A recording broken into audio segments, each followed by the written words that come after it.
So, Alyssa, you track the retail market for us. How did some of the chains pivot in light of the pandemic?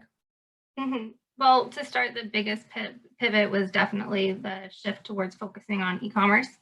Nearly every single chain and every single channel really started to focus on how to maximize their digital presence in order to reach these consumers, in order to best sell the brands that they had in their portfolios as well. So some of the key retailers that we were seeing doing that was Target. They invested in Deliv. They actually acquired some of the technology there, so that improved some of their delivery and distribution capabilities.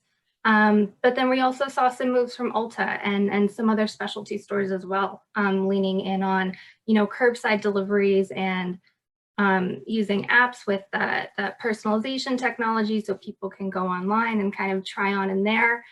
Because unfortunately, the one benefit that a lot of these chains and these brick and mortar stores had was the ability to sample in store and try. And unfortunately, with the pandemic and store closures, you're really missing a huge part of the beauty shopping experience.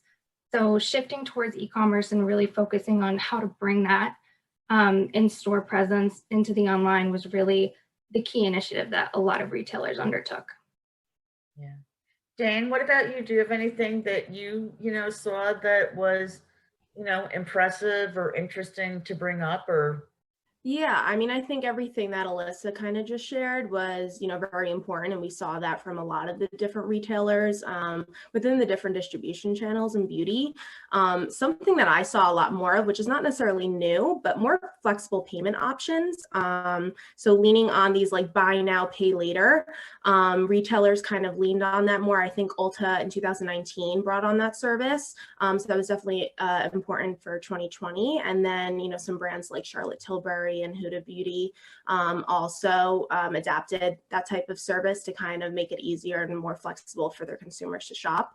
Something else from like a product standpoint that I saw more of too was retailers and brands kind of leaning into these high growth opportunities. So products like hand sanitizer, self-care products that were really essential.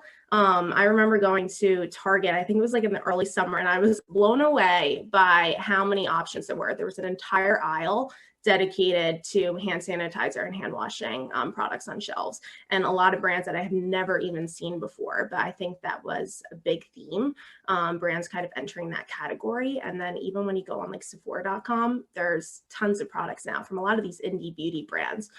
So that was really stellar to see.